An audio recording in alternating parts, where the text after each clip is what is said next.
Hello, everybody. It is so good to see all of your digital non-existent...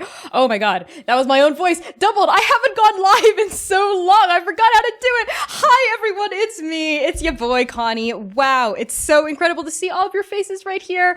And Google Meets is so confused and excited that we're here that they've decided not to do anything about captions. So here I am waiting for the captions to arrive. They're all okay. Hi, everyone. Let's try that again from the top. Thank you so much for tuning in to the Seven Interlude. What? I am your GM, your creative producer, your actual producer, and your actor of all three roles tonight. My name is Connie, as you may or may not know. My pronouns are they, he, and she, and you can find me all across the internet at by Connie Chang. That's BYCONNIECHANG. And I am so pumped to share this live experience with all of you. The freaking hype train already in chat. So many incredible people, beautiful non-existent faces showing up right here, right now that I am so grateful for. I'm very excited to show tonight's interlude episode to all of you and to share in this experience with you all. I don't believe in doing too much preamble before showing something I've worked on creatively, so I'm not going to do too much preamble. I'm just going to let the work attempt to speak for itself. But it's been an absolute blast working on it so far these past 2 weeks, coming up with the concept, scripting it, doing it, producing it, post-production, everything. Every step of the creative process has been nothing but joy and discovery and just like creative tinkering and experimentation. And I'm so happy that TTRPG Life Play is a space that allows us to try some like cool and wacky new things that blend theater, gaming, and screenwriting, which are it's like the beautiful nexus of my three realms and my experiences and my loves. So yeah, I've got a couple of quick announcements to get out of the way before we just jump right into this experience. As you may or may not know, based on various promo, this interlude is only 20 minutes long. So this is going to be a pretty abbreviated stream today to help fill out some space and to welcome some folks in. Obviously, I have this pre-show and there will also be a post-show. So after the curtain falls, I'll come back on. If you have any questions in chat, I'll answer them. We can sort of do like a talk back, right? It's been like so long since I've done any kind of like live theater that I'm excited to host a talk back. So if you have any particular specific questions, like ask them in chat and I'll try to grab them while we roll the show and enjoy this experience together. But yes, let me not get too ahead of myself and let's talk shop. So I have a couple of announcements for you all tonight. First of all, we do have a donation goal tonight. We're starting at $50, and that will unlock a Lilith journal entry. And if you don't know who Lilith is, she is our favorite gaslight gatekeep girl boss of Arc 7 of Transplanar RPG, an absolute supermodel and a total boss bitch. And at $50, we'll get a really interesting, juicy journal entry from her. At $75, we're gonna unlock a Dr. Eluso journal entry. And you may or may not have picked up on the fact that Sagu / Dr. Eluso is one of the three characters that you'll be seeing tonight. And of course, our capstone goal for tonight at $100 is going to be an Oblivion journal entry. And Oblivion, if you don't know, is also known as The Second Stranger, aka the name of the show. They said the name of the show! The literal big bad of our entire series. So if you want to get a big bad journal entry, because they're on some like messed up stuff. Yeah, let's try to hit 100 tonight. I know with the hype trade, I feel like that should count toward these goals, but I don't know how to make that happen with the bar up here. So use !donate in chat for a full list of these incentives, as well as a link to where you can throw your money if you so want. Just as a reminder as well, after the Arc 7 interlude, let me just trigger the captions again. They're so finicky.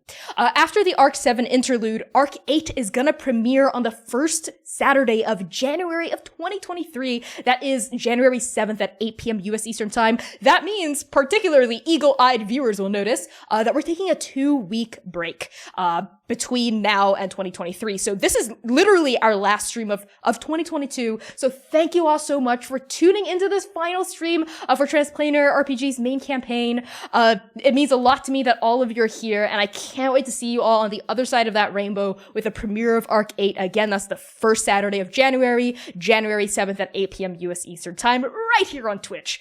Arc 8, just like Arc 7, is only going to be 8 episodes long. That's it. And then the show's over. The show's done. Boom. That's it. Which is so much to process and think about. And I can't wait to share that experience with all of you. So make sure to tune in, at least to like the premiere and the finale. Like those are like the main things you gotta hit, but all 8 episodes are works of love and labor that myself, my producer, my dramaturg, my incredible cast have worked so hard to put together. And almost all 8 episodes feature also all 8 of my players. That's right. For 8 episodes, I GM an 8-person table. So if you also want to see me do that, tune in, and it's bound to be a fun time. Another announcement for those of you who have been contributing to Transplanar over the course of Arc 6, Arc 7, even before that, with your hard-earned money to support our show, we did unlock a OG Paragon one-shot, and it is coming, and we are trying to nail down a date in early February of next year, so 2023, for a special OG Paragon one-shot in early February. So we're still nailing down the details, but that's coming. That's on the horizon. We are preparing it. It's just an endeavor to schedule 8 people and try to get a live show together, but we're doing our best to wrangle it, and we really want to make it happen. So make sure to tune into that as well when that happens. And again, a huge thank you to everyone who's donated in previous arcs, who have showed up, boosted us on social media, all of that. That means so much to us. And as a kind of like final little self-plug, shamelessly, for Transplanar, we do have a podcast. So if this is your first time tuning in to Transplanar after a while, or a first time period, or you're kind of familiar with our stuff, but you don't really know our story, our podcast takes us from the adventure from block 1, from step 1. And we are about 2 arcs behind on our podcast, but all of it is fully edited, sound design, all of that, wherever you pod your casts, Spotify, Apple Music, Podbean, etc. And we also do have a Patreon if you'd like to continue to support us alongside our run for The Second Stranger and alongside to showing up to our streams. Use !Patreon in chat. We have some really cool bonuses and incentives for our patrons as well. And of course, speaking of people who support us, we do have a lovely sponsor for Arc 7, and this interlude episode is technically a part of Arc 7, so I'm just gonna give him a shout out regardless. So Hero Forge, hello, I believe you're in the chat. Hero Forge is one of Arc 7's incredible advertisers and a free-to-use online character design application. So use that !Hero Forge command in chat to get a full list of what Hero Forge offers and make your miniature today, because they do some really cool stuff. And I think that's all we got. I think that those are all of the obligatory announcements at the beginning of the movie. I feel like, who's that new person in AMC's trailers that everyone's talking about? I feel like that person giving a little presentation. So grab your popcorn, grab your Diet Coke, grab your icy, settle in your seat, and enjoy the show. All right. I'm finally going to look at chat now as we go live. Let's do this. See you on the flip side.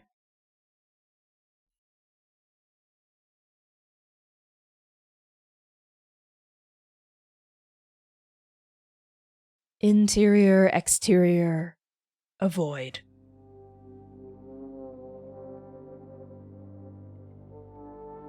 Dr. Hitsagatan Aluso, aka Sagu, late 20s, human, awakens in a timeless void. Darkness yawns into darkness. There is no end, no beginning, no stasis or kinesis. There is only black. Where? A voice. Reaching out like an assassin's blade. A place you have never known. A place you have always known. The deepest trench of your subconscious reaching inward. My living room. You intend to kill me? Ribboning into existence from so many lucent threads. Oblivion. A bright-haired precept with eyes the color of cold lightning. She looks exactly like Sagu and exactly different. Sagu shrinks away. Don't be scared. Don't be scared. The pain is unbearable if you're scared. Not for me, of course. For you. It makes the inevitable so much harder to swallow. So this is it. Don't be nihilistic. It doesn't suit your pretty face. End is subjective. This might be your funeral, but it's my birthday. That's not what I'm talking about. I mean, this. You. Me. This is who I am, what I've been searching for this whole time. The answer to the greatest mystery of the multiverse, the identity of Dr. Hitsagatan Aluso. I'm you, erased. And you're me, remembered. You know better than to appeal to a side of me that does not exist. I'm not. I'm just saying, if you made me, if you slept inside me, waiting, hiding for all these uncountable aeons, did you see what I was seeing? Taste what I was tasting? Feel what I was feeling? You did. No. You did. No. Boom! The darkness strains, a bowstring pulled taut, a black hole collapsed. Oblivion advances. Sagu stands their ground. A valorant play at mercy, but your gravest mistake is assuming I have any. You are my husk. You are my shade. You are a shard of what I am planted in the loam of nothingness and left to sprout veins. When you die, the last of light shall die with you, and the paragons shall fall, and the keepers shall fall, and annihilation shall sweep across the infinite faces of reality until I subsume all. You are a faithless descent into meaningless void. You are a question without answer. You are despair incarnate. You are nothing. Her eyes are so sad. Oblivion reels. Their face contracts with shadow. Who did this to you? I will rend you nerve from nerve until you cave in like a dying star. Sagu reaches out, hand steady, eyes full and shining. Oblivion shrinks away. It's too late. Sagu's fingertips brush their cheek and... Exterior Babel, day. An apartment building the size of a planet towers endlessly into the atmosphere. Spires of wood and marble scrape the underbelly of heaven. Sagu and Oblivion hovering dead center. Where? A place consumed. Release your grip upon my memory before I release it for you. Sagu places his palm against the window of the 457th floor. Past her odd reflection, we see an old man in his living room watering an orchid. You destroyed this world too, like you destroyed Tungal. Is this your way of saying farewell? You'll be joining the stones in my graveyard soon enough. Look. Sagu looks, and the sky cracks open. Fingers of crimson darkness span the horizon, metastasizing with impossible speed. Eyes blink open. A noise, horrible and yowling, resonates from everywhere and nowhere at once. Inside Babel, her people scream and scream and scream and scream. The old man staggers, his ceiling falls, his floor craters upwards, folding into annihilation the orchid. Interior-exterior a void. Sagu and Oblivion considering each other. Sagu shivering, sweating, Oblivion impassive. A pointless detour. There is no escape. Like I said, the more you struggle, the more painful. The noise. What was the noise? I felt it inside my bones, my blood. What was it? The weave snapped. The song was silenced. Babel had its own permutations of magic that withered when I came. No. Babel was an unmagicked realm. That sound wasn't native. It was you. You were screaming. Why were you screaming? Stop it. There's something else, isn't there? Something you're not telling us. Something you're hiding from me. Hiding? You said you were hiding on Andake from them. Who are they? What do they want? Let me help you. Pitiful shadow, you, seeking warmth in the deepest reaches of darkness. Your persistence is a weed that must be culled. Allow me to uproot you. Exterior Faladin night. Mount Drael hunkers under the pale radiance of the twin moons, facing the glimmering lights of New Cresonia. A shooting star crests the black. An army gathers on an open moor, hundreds of thousands strong. On the front lines, a seer steps forward, arms outstretched toward the sky. She entreats the darkness. Magic rolls off her tongue in lustrous waves. The air tenses. She falls to her knees and cries out sharply. Sagu in oblivion above it all. She's praying to you. Their first and last mistake. The moons move, eclipsing each other in a swift, terrible motion. A red gash slices down vertically, forming a slitted pupil. Oblivion's eye stares down the army. Commanders shout, archers raise bows, spells are readied, and yet, why aren't they firing? The seer, bleeding from every pore, staggers to her feet, straining, gasping, half dead, but still alive. She raises her arms and prays. They're begging you for mercy. I already told you I have none. The massive eye flicks from side to side, roving. You're responding. You're apologizing. I should have reset you more often. The seer cries out, an awful cry, a gut-wrenching cry yanking outward from marrow, a cry of resplendent despair. Arrows fly, spells explode, the eye closes and darkness descends. Interior-exterior void. Sagu and Oblivion each observing the other. Sagu's jaw is steel, their fist firm, knuckles white at their hip. Oblivion's eyes are unreadable. Who did this to you? Was it them? The ones you're hiding from?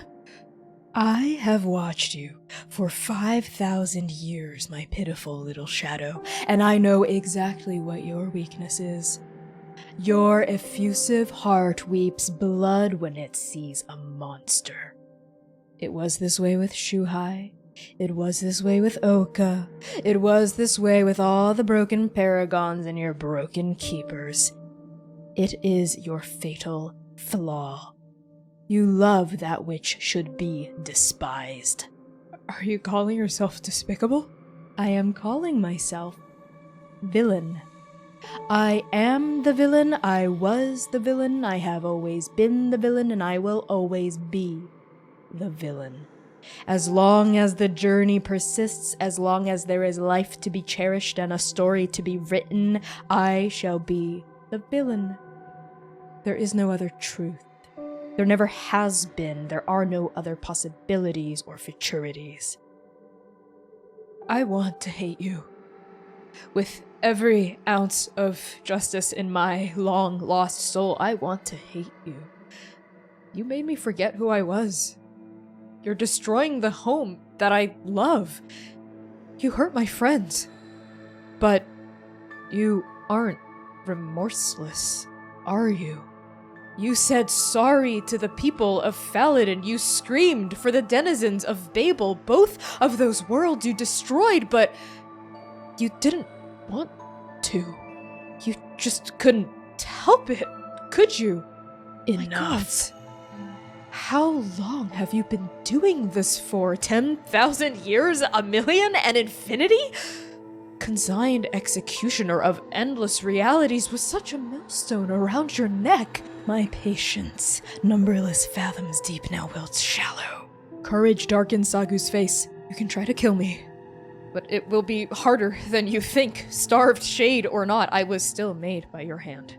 My first, my only, my final creation. Show me your pain. Let me help you. Good night, Dr. Eluso. They reach for each other simultaneously. Oblivion's touch smoldering, whitened, a dazzling event horizon. Sagu's touch soft, human. They hurtle through. Exterior, the cradle, Meridium, a blasted wasteland pockmarked by the corpses of long-dead gods. A glass castle hangs in the sky like a noose. A vulture picks at a bone. I'm stronger than you think. I won't go so easily. Interior, Iron 42, Twilight. A bottomless, city-sized mineshaft tumbles into the depths of irradiated earth. Workers navigate thin bridges of wood and rope. I'm playing with my food. Exterior, Tiantong, Day, Relative. A dazzling metropolis of circuit boards, neon, and plasma hurtling through deep space in a series of interlocking rings. These places, they're beautiful. Their names. Interior, Zor, Night.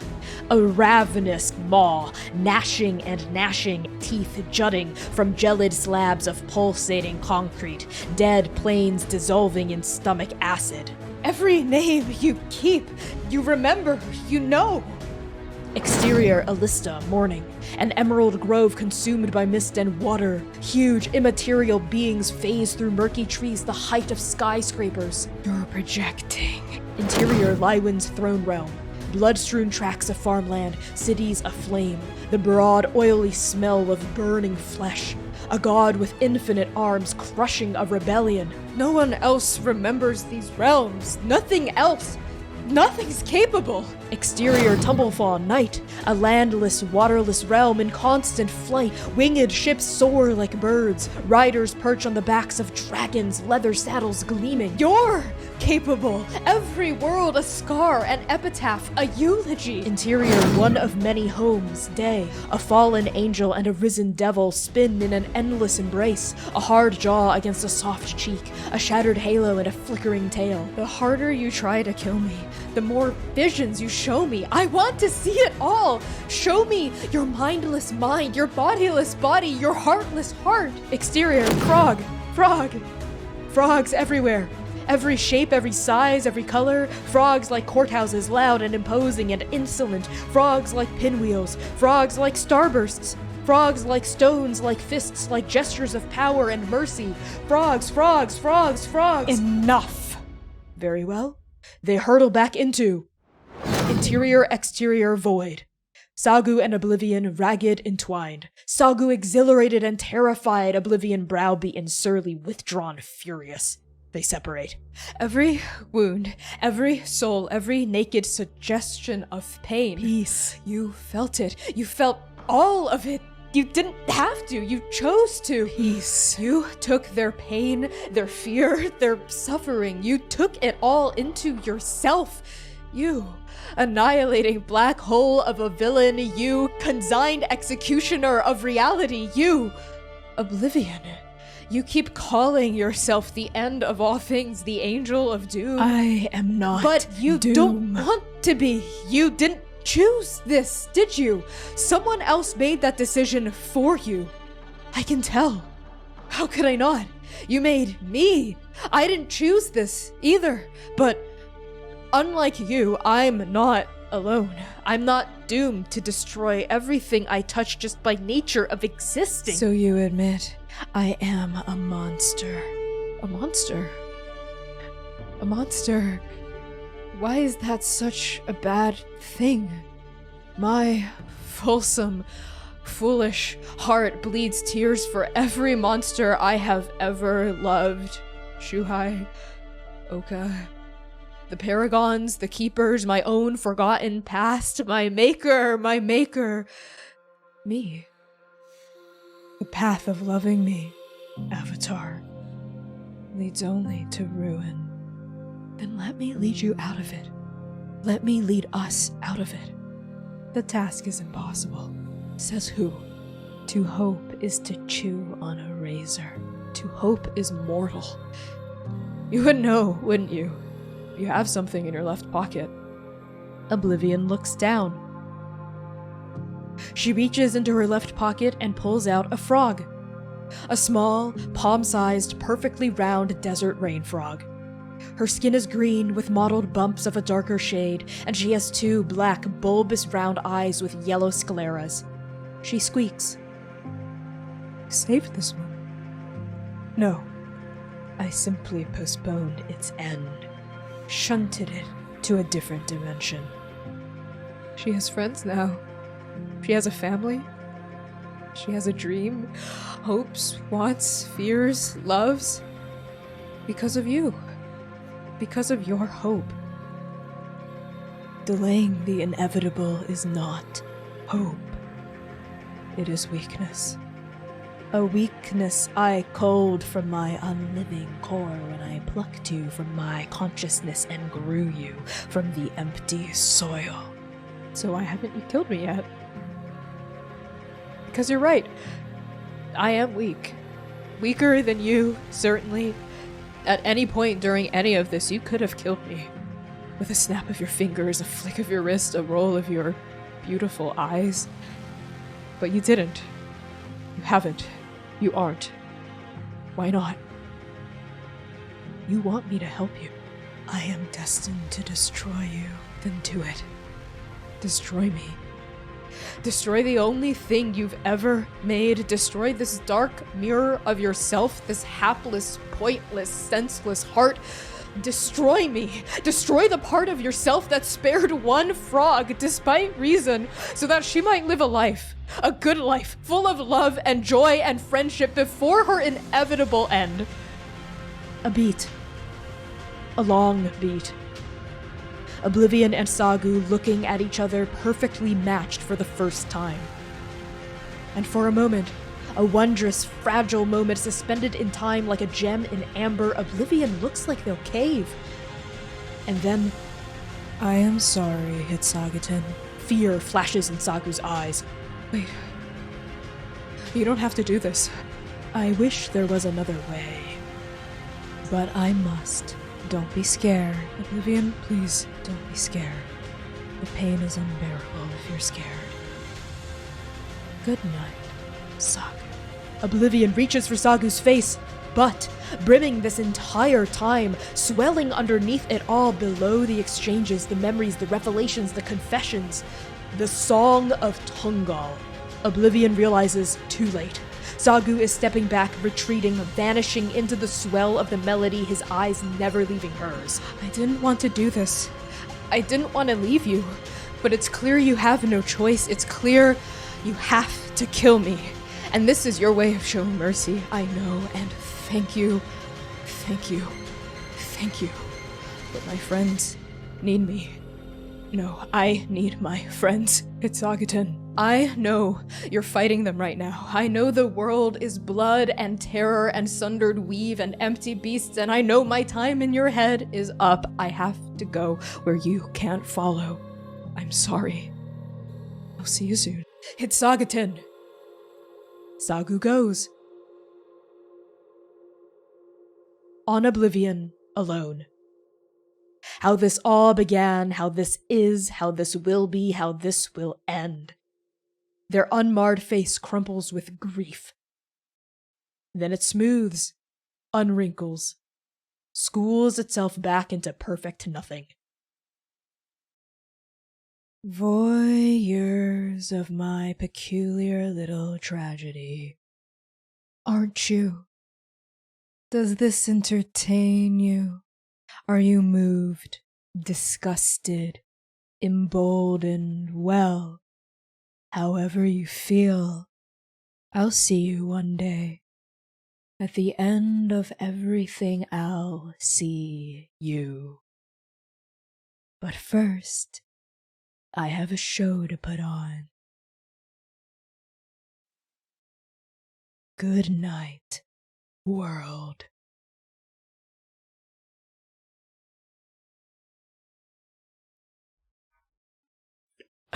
So hello everyone.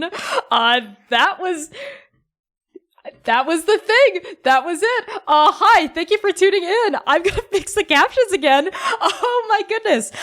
It's wow. Seeing everyone's live reactions is so supremely worth it. And that was so fun to watch that alongside all of you, live at the same time. So yeah, as promised right now, I'm gonna do a talk back, about anything. I've got one question up on deck, and if you have any further questions, I'll be keeping an eye on chat and answering them as they come up. This portion of the stream is probably going to take, my guess, like 10-15 minutes, maybe a little more, maybe a little less, and then we're just going to go out and raid someone. But first, I wanted to say a huge thank you to, again, everyone who's subbed, who was talking in chat, for the freaking dono. Thank you. We have hit our $50 dono goal. That means that Lilith journal entry is going to be up in our Discord server as soon as I write it. And again, at 75, that's another $25. Sagu's journal entry is going to come up. That's going to be about this episode. And at 100, if we hit that tonight, Oblivion's journal entry is going to go up. It's going to go up. I'm going to write a journal entry from Oblivion's point of view, and it may or may not have some fourth wall breakage as well. So yeah. With that out of the way, let's talk back. Let's discuss things. Let's do the thing. So I have a question from Skulls. Hello, Skulls. That says, Connie, how did you come up with the idea of this format of show, and how did production work? That's a great question. Basically, as soon as I knew what the shape of Arc 8 was going to look like, as soon as the end of Arc 7 became pretty clear, like, I knew Sagu was gonna have to go, because Oblivion is dry. Also, this is not a spoiler-free zone. There's gonna be just tons of spoilers, and that's it. That's your only warning. Anyway, back into it. Oblivion's in the driver's seat. For those of you who don't know, Sagu and Oblivion share the same body. And you know, who's in control depends on a lot of plot-related things. So as soon as I knew that Sagu was gonna be backseating and Oblivion was gonna be driving, I was like, well, the Arc 7 interlude has to do with that. And also, our previous interlude had all of our, two interludes before that had all of our guests who had guest starred in Arc 1, Arc 2, and Arc 3 before. And it's Transplanar tradition that our Arc interlude sessions have guest stars in them. So Arc 1 interlude was Critical Bard and Games. Arc 2 was B. Zelda. Arc 3 was Jasper William Cartwright of Three Black Halflings. Arc 4 was, I think, like a full cast special sort of potluck episode that had like 7 or 8 players in one room. And Arc 6 was all previous guests. So all the people I mentioned earlier coming together on a special mission. And now Arc 7 is this. And this is our final Arc interlude episode before the end of Transplanar. There's not going to be an Arc 8 interlude episode for obvious reasons, because Arc 8 is the final arc of The Second Stranger. So I wanted it to be special. Frankly, I wanted this interlude episode to do something that we'd never done before on Transplanar. I wanted it to be unique in some way. And I, was kind of racking my brains about, like, who would even be a good guest star for this? Because we've set up a canon. I was like, I guess we could like bring in like another guest star and just like hit someone with something interesting. But like the real question was, what would the interlude episode even be about? Because our interludes all have different themes too. Our first ever one was like a hot springs episode. Our second interlude episode was a beach party episode. Our third interlude episode was like a grifting, kind of like a heist episode. There was our potluck episode, and there was like a oops all guest episode, right? So what even would the theme be? Like, how do we tell a contained story while also serving the persistent campaign that's happening? And honestly, the idea just kind of came to me. I was like, listen, we're leaving Arc 7, Episode 8 on such an intense cliffhanger that I feel like I'm also such a slut for dramatic irony, like giving the audience information that the characters don't have. And I was like, let's do it. I'll be Sagu and Oblivion. That was the initial idea. And it sort of fanned out to also be a writing and kind of black box theater a little bit performance exercise. I think I'm a much stronger writer than I am like an actor. I think I'm fine unscripted. I'm a fine unscripted actor, which is why I think actual plays work for me. But as soon as you give me a script, and as soon as you put me in a room that's not just a box, like you could see, like I was acting from like the waist up essentially. I get a little more like, I think I'm not gonna like disparage my own performance, but it was new. It was my first time doing any sort of like theatrical performance in a long time. So it was really nice to get back into a kind of theater mode. And production wise, C helped out a lot. I kind of set up like this ring light that's shining in my glasses right now to face kind of like a blank wall. And I like turned my entire desk around, I like swung my mic arm all the way out, set up my Elgato face cam. And I did 3 different takes. The first take was Sagu. I did like several takes for Sagu, and I picked the one that I liked the most. And C actually had the script that I wrote and was reading out the other sides. So they were reading out the scene description, which is what the narrator does, as well as the scene headings. And they were also reading for Oblivion. So I was acting off of that, and then I did a take for Oblivion, and at the very end I did a final take for the narrator to sort of fit the narration in between the acting, because that was a lot easier than the other way around. So that was kind of how things shaped out production-wise. And the writing process of it, like I wrote the script in like 2 or 3 days. I just like pumped it out. And it was really nice to get back into like a screenwriting kind of frame of mind. And for patrons, the script will be available up on Patreon in like the next few days. I'm just going to put it up there as a PDF. You can just read it if you want. And you can sort of see how it was written versus like how it was performed, which I think will be a cool like before and after. And I'll probably make the script publicly available like after a few days, but patrons get dibs. But yeah, I hope that answered all your questions. If you have any like follow-up questions coming from that, let me know because I'll be more than happy to answer them as well. I'm just going to check chat to see if we have any other questions. Oh my god, thank you again, Shiny Fluff D&D. You freaking MVP. Like, so many MVPs in chat tonight with your donos and your gift subs. Thank you for those gift subs. Looks like we have a couple more questions. I'm gonna just try to grab them chronologically. If you're noticing I missed you, please just do your question again, because it's possible I'll miss you, just by accident. So a question from, I think Drac is the next one. How did it feel performing this? Very cathartic and very challenging.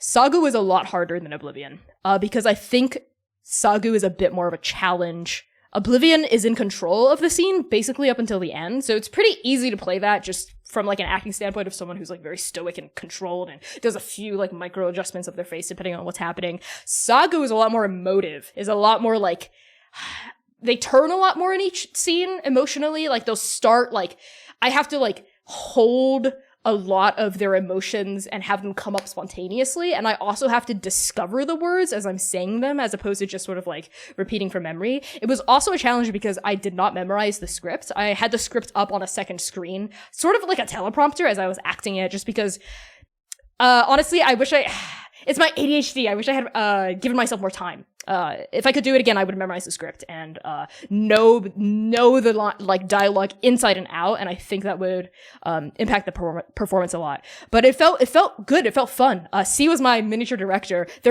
So C is a dramaturg for Transplanar RPG, but they began as a dramaturg in actual theater, and they're an incredible director as well. They were giving me notes, like they'd be like more, like less reaching out, stop reaching out with your hands, like play this more in, like put your shoulders in, or like they'd give a note like, discover the words as you're saying them, like act the words, don't be lazy, right? Like the writing is good, trust the writing, but you have to like act it out. They have to come out like you're surprising yourself with them coming out. And like, oh, I think the emotion here, that's like too angry, this should be more vulnerable, this particular line. And like, oh, this like scene is about when Sagu gains control of the situation, and it's supposed to be a turn, it's supposed to be a switch, like in this scene, like Sagu, like gradually, like through the montage, through the various 9 realms, Sagu should ramp up to the very end. So like play it gradually, but like turn the dial up on the thermostat a little bit of like Sagu's emotiveness. So don't start at 10, like start at a 4 and then ramp up to 10, stuff like that. So it was literally priceless to have C there as a director and to like give me notes and give me feedback for my performance, because if this were truly like a one-man show and I did like everything, it would have been a lot harder. So big shout out to C for that. Yeah, but the performing it was also very exciting too. It was a lot of fun. I had an absolute blast like doing the takes and trying things out. And again, like getting behind a camera with a script, with more room to act than just a head box was also like a ton of fun. And I would love to do it again. I'd love to do it more, right? I'd love to be in like a live D&D show where you can actually see me move and emote and do stuff, right? As opposed to it's just my face like remotely, right? I also loved the energy of in person, even though like C was reading someone else's lines and wasn't like fully acting them, right? They're just sort of like marking. It was so fun to be able to bounce off that energy. Like there's something electric about that, about like live performance that I miss, and that I was able to, experience and enjoy through this process. So thank you for that question, Drac. I hope that answered it. The next question is from Navar. Hello, Navar. Navar says, has the way you've viewed the relationship between the Doctor and Oblivion evolved over the campaign, or have you always seen it this way? Fantastic question. The answer is, I am still here. Google. The answer is, it has absolutely evolved. I've known from before episode 1, arc 1, that Sagu was the big bad.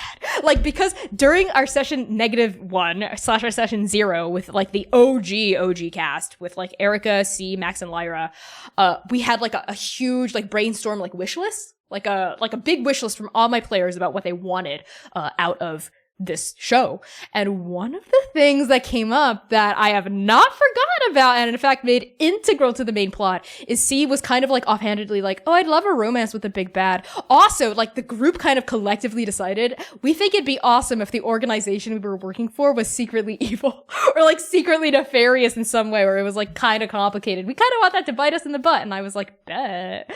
I like wrote it down and I was like, I hope you forget about it. You know, I introduced Equilibrium, Egg, as you know, introduced Sagu, you know, this dropped some hints throughout the campaign that there's something going on with Sagu. And I had always known that I wanted Sagu to not know. I wanted Sagu to be an avatar, a vessel. And kind of, like, in that way, they're kind of not the villain because of that. Like, it's Oblivion who's the villain, and we'll unpack that in Arcade, promise. This concept of villain and hero, for sure. Because that was kind of important to me from the jump, too, because there's a way to do betrayal. Right? There is a way to do betrayal. There is a way to do, like, this beloved NPC actually being evil, but a lot of reasons arose for why I decided not to go in that direction for Sagu, even before Arc 1 Episode 1. One of them is because I had always intended on, like, playing Sagu as having ADHD and being kind of neurodivergent, like, in a way that feels very representative of myself. And I wouldn't want it to be a case of like, oh, this like autistic coded character is secretly evil, or like something like that, right? Or like, oh, they're manipulating people socially, you know, like that was one aspect of it for sure. Another aspect of it is, if we had not talked about betrayal necessarily from like a trusted ally, and you know, I thought it'd be too predictable if it was, I thought it'd be just too cut and dry if like, oh, this person is going to betray us. Like, obviously, duh, like they're too nice, you know, they're too kind. Like, obviously they're going to betray us. I was like, that feels almost too predictable. Like, let's try to cut to middle ground here where Sagu is still Sagu. They are genuine. They are real. Like, Dr. Aluso is real. Like, what they believe in, their goals are actually genuine, but there's something that's even a mystery to themselves. That's kind of nefarious. Though the relationship between Oblivion and Sagu definitely didn't crystallize, I would say, until I was ideating probably like halfway through the campaign. Like, I didn't really answer the question of how do they feel about each other, you know, like until some of the plot and some of the PCs took on a bit more of a solid form, and some of the themes started to emerge more, right? Like, at first I was like, oh, is Sagu kind of just an empty husk of Oblivion and actually doesn't have a personality? But then, you know, and then I was like, no, for various reasons I don't like that. But then, like, how would Oblivion feel about Sagu? And to answer that question, I had to figure out who Oblivion was first. And I didn't figure that out until I started plotting for Arc 7, honestly. Like, I knew they were the big bad. I was like, they've got eyes and wings. Yeah, they've got, like, freaky eyes and freaky wings. They've got these, like, messed up little monster things. But, like, their actual personality, I didn't decide to hammer down until actually pretty deep in. And once I got that nailed down, I was able to finagle a relationship between Sagu and Oblivion. Hope that answered your question. Moving on. Let's see. Ooh, okay. Azura's Fire says, have you ever thought of doing a plot summary that worked in a sitting around the campfire format of all the player characters alive and dead, and some NPCs, and they all talk about their journeys? Oh, that's actually a really cute idea, Azura's Fire. Thank you for bringing that up. I've never thought of that specific idea before, but that would be a cool idea. What I will say is we do have epilogues. We have epilogues for each of the PCs, where some of them are kind of similar in theme to what's suggested here. But in terms of doing a plot summary, like a kind of like recap, no, I have not thought of doing that. We do have a recap document, as you may or may not know, on Google Docs that's open to the world. It's long as fuck, but there are like 3 to 4 page long recaps of each arc, and then 1 page long recaps of each episode. So that doc is like over 100 pages long at this point. And we also have a recap on our podcast, which is basically me just reading out the arc recaps on the doc. Just because we have so much content that something like that, where like everyone sits around, just in terms of like the production demand, it probably, I mean, The Second Stranger has wrapped filming already, but like, even aside from that, probably would not be super feasible, just in terms of like the sheer amount of PCs we have, and like the kind of production schedule we have. Like I have like a full-time job outside of Transplanar and stuff like that. But that's definitely a thing where like if we had like much more money and like a lot more time, like yes, absolutely, that sounds like a ton of fun. Next question is from Nicole/Chiacres. Will there be an Arc 8 epilogue episode if there is no interlude? Yeah, I actually answered that question. Yes, there is. There is an epilogue.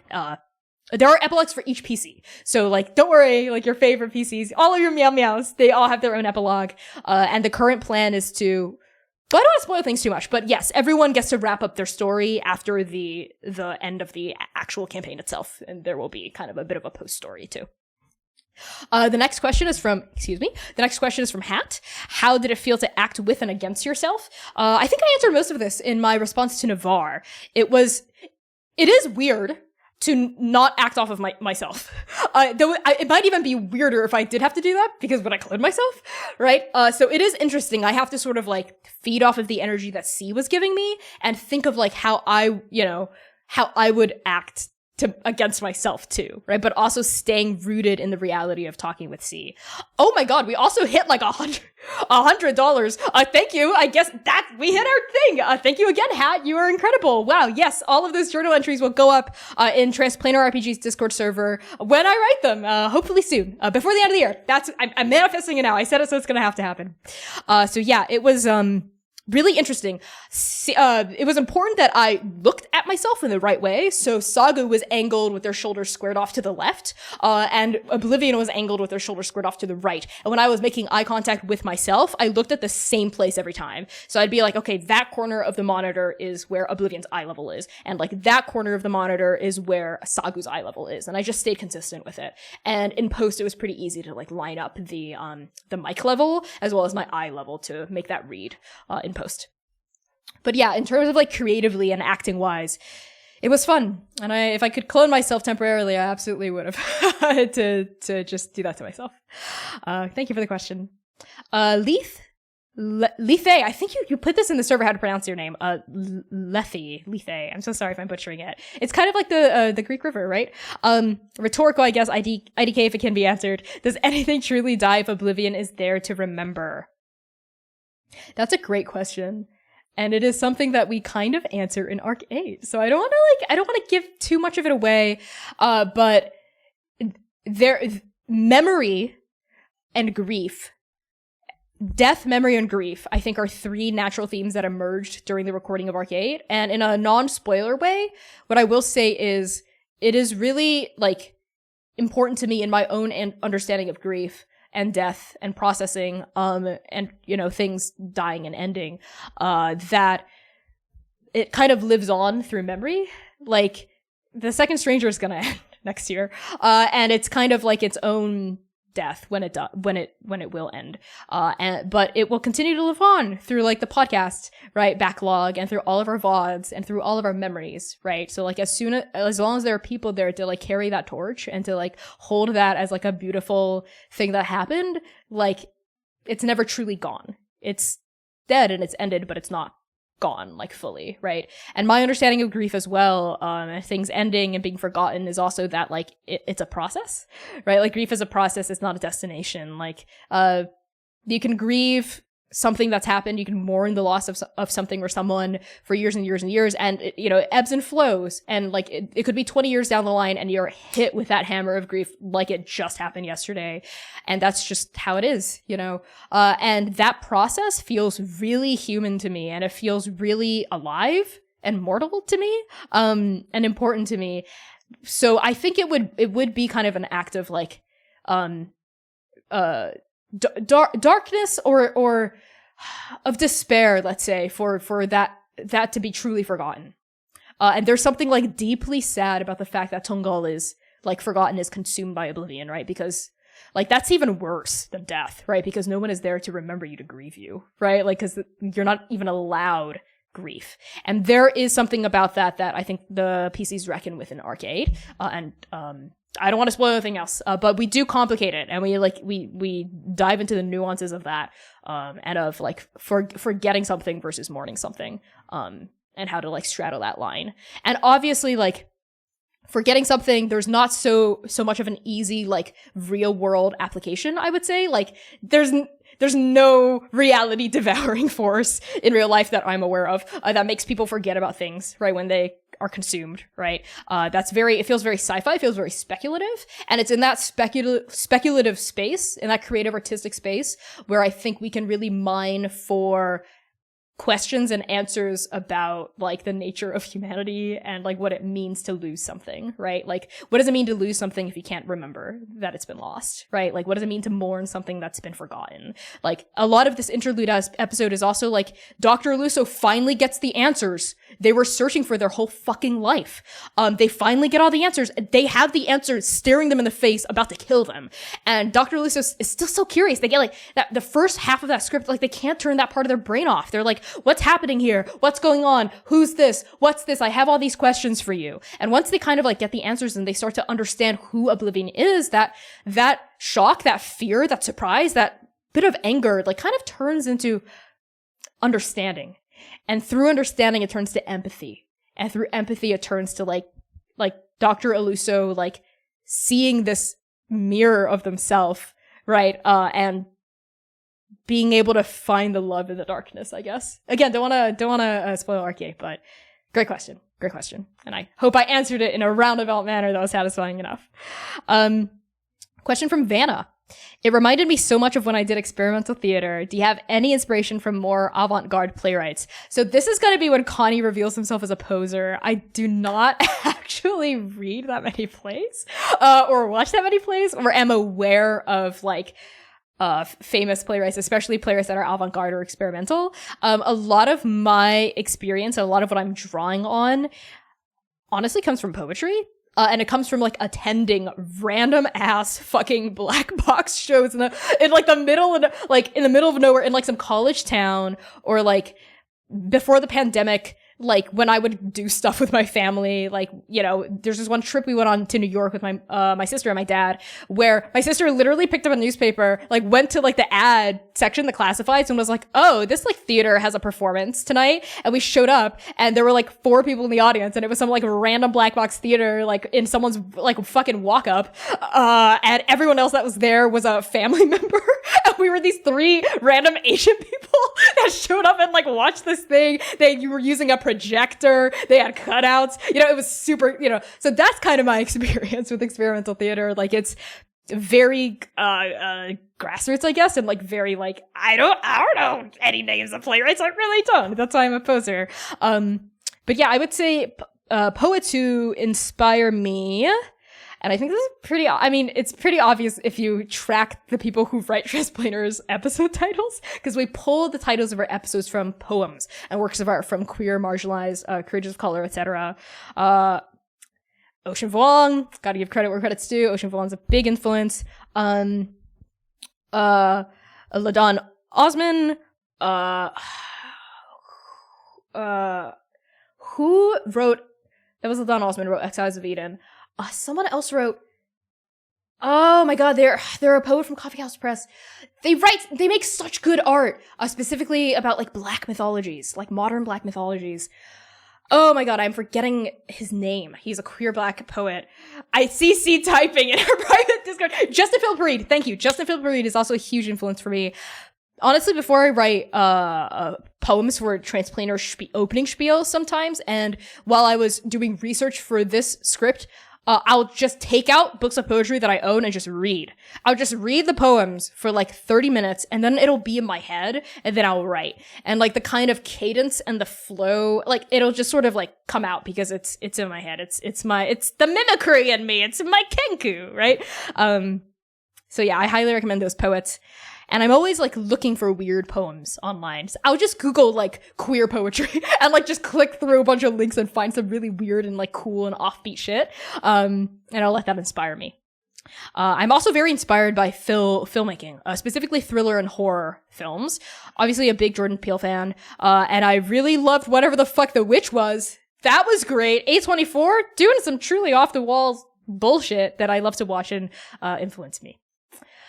So the final question, I think, is from Skulls. How has the way you've played Sagu changed / how have they changed as a character? That's a great question. I would say Sagu started off as kind of standoffish a little bit. Like, Sagu has always been and still is socially awkward, and that's a part of them that I love so much. Like, it's me that I'm putting into them, right? And like this is like my little homunculus that I face toward the world, right? But they definitely started off as a bit more, kind of like not cold, but like kind of like they didn't really care, or have an interest in, people's emotional states, I guess. Like, if you like rewatch or re-listen to arc 1 like just throughout, you'll notice that like Sagu and the party do not get along. Like, they actually, like, the party actually kind of actively dislikes Sagu for like the first time that they meet Hitsakuton, and like for a few episodes later, until Sagu like apologizes, like learns that they did something, like they said something kind of hurtful and apologizes, and then and then the relationship becomes a little bit closer. And the internal dramaturgy for why they start off kind of like a newborn duck, you know, like they're really smart and they know a bunch of shit, but they have no idea how they know it. Like, they'll know like 5,000 digits of pi. Just like, you ask them, oh, what are the like next 10 digits of pi? And they'll just be able to like rattle it off immediately. And both of you will look at each other and they'll be like, I don't know how I know that. Like, and that's such a mystery to them. And they're perplexed by that. And of course, the reason why they know all that shit is because they've been alive for 5,000 years. But Oblivion resets them every time they get a little too close to figuring out that they're Oblivion. But even though their memory resets, and their sense of self resets, what does not reset is their skills and what they're able to do, which is why they're also kind of OP. Like, they're able to do so much stuff, but they like don't know how, right? So that has always been a piece of dramaturgy that's been there since the beginning. That's always been consistent in my understanding of Sagu. Like, they can do all this shit. They're a renowned inventor, researcher, monster hunter, all of that because of this. And what's evolved is the specific kinds of relationships they've developed with the PCs. I always knew there was going to be like some kind of romance thing between like Sagu and Oka, right? Just because of like, that was like C's wish from the beginning. But like, how the romance developed was very organic, and like both C and I like kind of like discovered it through play together. And in terms of how Sagu has grown as a character, I would say they kind of started out, if it makes sense, as like a clay slab a little bit, right? Like in the rough shape of a person's bust. Like, we had a head and a stalk for their neck and like kind of like a base, right? And like, I was like, okay, their eyes are here, their nose is here, their mouth is here. But I really got to fill in the details because, again, internal dramaturgy with every reset, as the months and the weeks and the years go on, the versions of Sagu develop their own personalities. And the personalities they develop are not always the same. So this version of Sagu is also like developing themselves, because we don't know how long it's been since their last reset. Like, this version of Sagu that the PCs meet on the edge of the chasm on the night, a few nights after the Cataclysm in Arc 1, we don't know how long it's been since they've been reset. I think just based on canon information that's out there so far, a good working educated guess would be somewhere between like 20 to 30 years, maybe, because Sagu's like, Sagu has said, I feel like I'm in my 20s or 30s. So that's all I'm gonna say. That is a question that is answered in Arc 8 pretty early on, but without any more spoilers, I won't say much more about that. But yeah, Sagu, both myself as a GM and Sagu as a character, like, discover who they are throughout the campaign. They learn that they care about their friends. They learn that the friends' feelings are something they care about. They learn that they really like Squeak, and that Squeak is a really close friend to them. They learn that they like Oka in a gay fucking way. They learn all these things about themselves and how they approach the world and how they view the world. They learn that they're a little shy, you know, as the leader of the Alliance of the Eight. They learn that they actually don't really like being thrust into positions of power because they're not sure what to do with it, and they're scared to let people down, stuff like that, right? So yeah, I think that's all the questions we have. I think that's all the questions we have for tonight. Oh, there's so many comments, and I'm so sorry I cannot address all of them, but to all the new viewers and new chatters, hello. If there was a raid or something, thank you for raiding, because I feel like a bunch of new people came in. Hello, thank you for being here. Yes, Mimics and Misfits, thank you so much for the raid, Mimics and Misfits. thanks for being here. Again, I think that's all the questions we have. Last call for questions before I wrap things up here. Again, I see that C is typing in our backstage chat. I think that's it. So I'm just going to do a quick little wrap up. Thank you all so much for tuning in. This has been such an incredible experience, both getting to do a Transplanar live stream. It's been so freaking long, ever since we transitioned into pre-recorded. Again, I'm just going to do some obligatory announcements, just out the gate. So thank you for sticking around and listening to this. And after this, we're going to be raiding Utopia TV, where Austin, our very own Abiku Ishtar, is GMing for the first time on stream. So let's go and support her. But that's going to be at the tail end of these announcements. So, as a reminder, Arc 8 is going to premiere in 2 weeks. So we're taking a 2-week break. This is our final stream of 2022. Thank you to everyone who tuned in for this. But Arc 8 episode 1 is premiering Saturday, January 7th at 8 p.m. US Eastern Time. That is the first Saturday of January. Pretty easy to remember. Would love to see all of your beautiful non-existent faces in the chat for the debut of our final arc. And as a reminder, Arc 8 is only 8 episodes long. That's right. That's 8 weeks. That's what, 2 months? So we're slated to wrap things up by the end of February. Y'all, like, seriously. And I don't even want to think about that right now. I'm gonna compartmentalize and not think about that. So I will see you all on January the 7th at 8 p.m. US Eastern Time for the premiere of Arcade.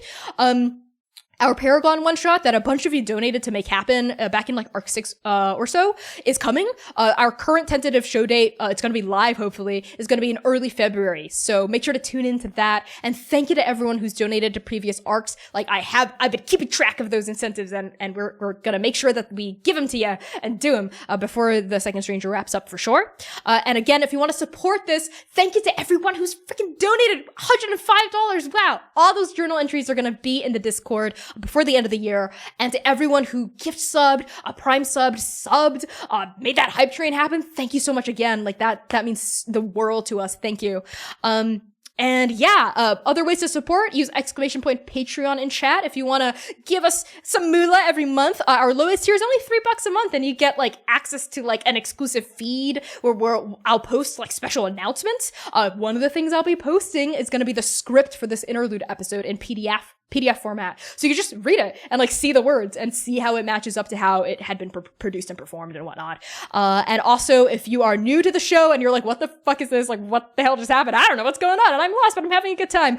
We have a podcast backlog wherever you pod your casts. Our full show, but though it is 2 arcs behind, fully edited background music, all of that in podcast format. Just search Transplanar RPG wherever you pod your casts. We also have all past episodes on our YouTube page, youtube.com/@Transplanar RPG for that.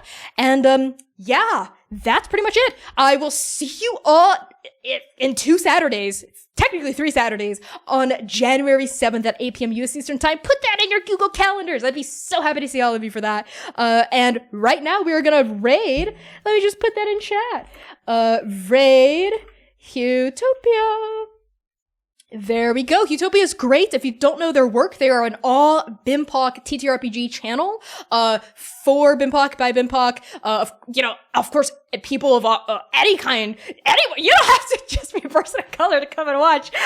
We love our white allies here. So yeah, throw some love to Utopia. Use the raid message in chat. Transplanar is plane shifting into your stream. It always makes me so happy when people use the raid message. Go support Austin, who's GMing for the first time, and I will see you all in 3 Saturdays in January 7th at 8 p.m. US Eastern Time. Thank you again so much. I love you all, and Spisho Piso.